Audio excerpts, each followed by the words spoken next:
बेटे आपका आज मैं शुरू करने वाली हूँ चैप्टर नंबर 7 जिसका नाम है बेटा इंटीग्रल्स।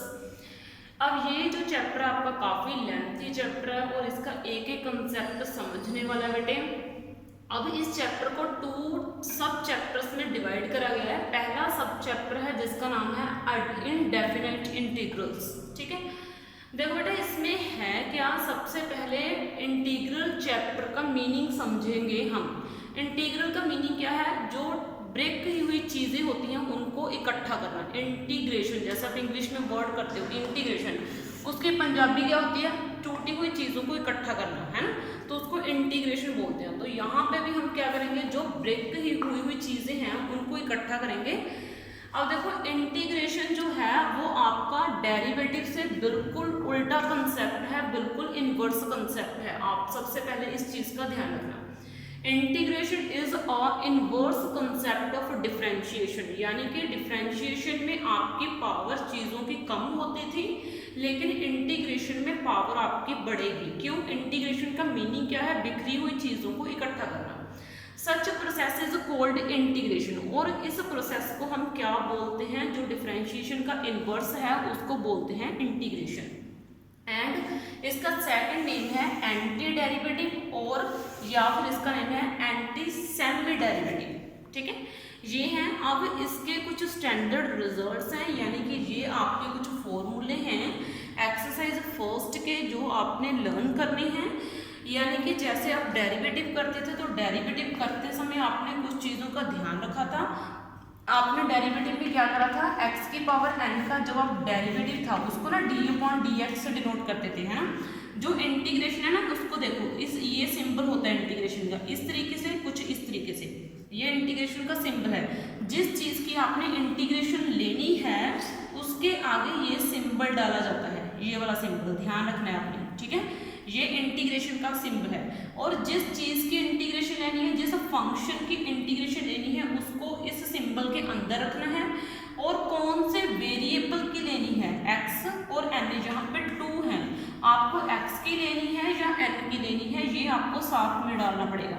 अगर आपने x की लेनी है तो dx डालो, अगर आपने n की लेनी है तो n को डालो। अगर आपने x लिखा हुआ है तो आप अकेली x के इंटीग्रेशन लोगे, चाहे इसके साथ में कुछ और पड़ा हो आप उसको नहीं छेड़ोगे, तो आप अकेली x के इंटीग्रेशन लोगे। लेकिन अगर यहाँ पे y है तो आप y के इंटीग्रेशन लोगे, चाहे यहाँ पर y नहीं भी दिखे आपको तो भी y की इंटीग्रेशन आएगी। और ये कैसे आएगी ये मैं आपको समझा दूंगी।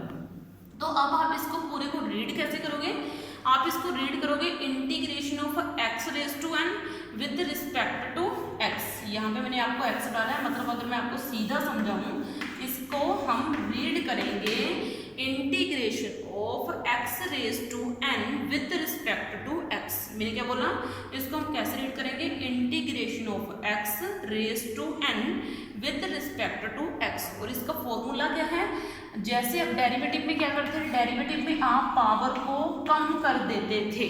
ठीक है, पावर को नीचे उतारा और ऊपर वाली तरफ आपने पावर में से एक नेगेटिव कर दिया। लेकिन यहाँ पे इंटीग्रेशन का मीनिंग अभी मैंने आपको समझाया, चीजों को बिखरी हुई को इकट्ठा करना। तो यहाँ पे आप जो पावर है उसमें 1 ऐड हो जाएगा, कम नहीं होगा यहाँ पे कुछ भी, क्या होगा, 1 ऐड हो जाएगा।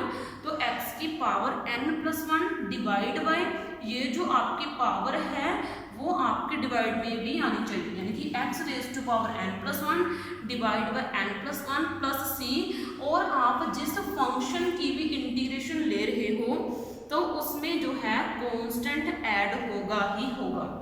अब जो है आपका 1/x इसकी इंटीग्रेशन है dx के विद रिस्पेक्ट टू, तो इसकी इंटीग्रेशन क्या आ जानी है, log x मॉडुलस। मॉडुलस का मीनिंग है कि यहाँ पे नेगेटिव और पॉजिटिव x का इफेक्ट नहीं पड़ता, प्लस c। ये जो कांस्टेंट है ना ये हर एक फंक्शन के इंटीग्रेशन में ऐड होता ही होता है।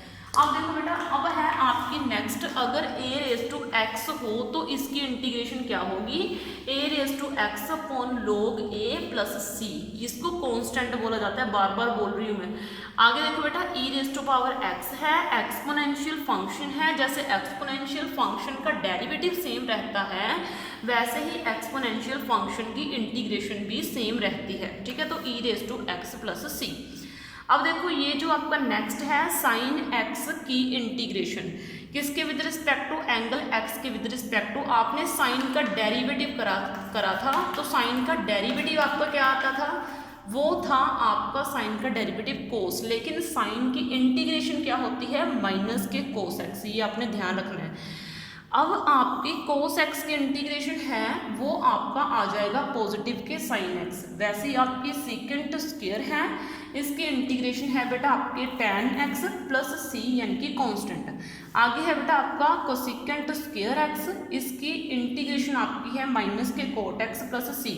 सीकेंट एक्स और tan एक्स की इंटीग्रेशन आपकी है सीकेंट एक्स प्लस सी, और cosecant x and cot x की इंटीग्रेशन, जब ये दो फंक्शन मल्टीप्लाई में पड़े हो तब ये बोला गया है, तो इसकी इंटीग्रेशन है बेटा माइनस कोसिकेंट एक्स प्लस सी। जैसे आपने डेरिवेटिव में फॉर्मूले रीड करे थे, उनको लर्न करा था, वैसे आपको इंटीग्रेशन में भी करने पड़ेंगे बेटा। अब ये है 1/√1 माइनस एक्स स्क्वायर हो, तो इसकी दो इंटीग्रेशन जो होती हैं, एक साइन इनवर्स एक्स होती है, अगर यही सेम फंक्शन की एक इंटीग्रेशन होती है कोस इनवर्स एक्स, ठीक है। वैसे ही आपका 1/1 प्लस एक्स स्क्वायर है, तो इसकी इंटीग्रेशन होगी tan इनवर्स एक्स। अगर यही फंक्शन की सेम इंटीग्रेशन आपकी होगी कोट इनवर्स एक्स, यानी कि आप नीड के अकॉर्डिंग चूज कर सकते हो। जहाँ पे आपको tan की ज़रूरत है तो आप इसकी इंटीग्रेशन को tan लिख सकते हो, जहाँ पे आपको कोट की ज़रूरत है आप इसकी इंटीग्रेशन को कोट में चेंज कर सकते हो। वैसे इसका है 1/√x √x² माइनस 1, इसकी इंटीग्रेशन होती है कोसिकेंट इनवर्स एक्स, एक होती है सीकेंट इनवर्स एक्स प्लस सी। तो इस तरीके से बेटा आपकी फर्स्ट एक्सरसाइज के फॉर्मूले डन। नेक्स्ट वीडियो में बेटा आपकी नेक्स्ट एक्सरसाइज शुरू करेंगे। थैंक यू बच्चे।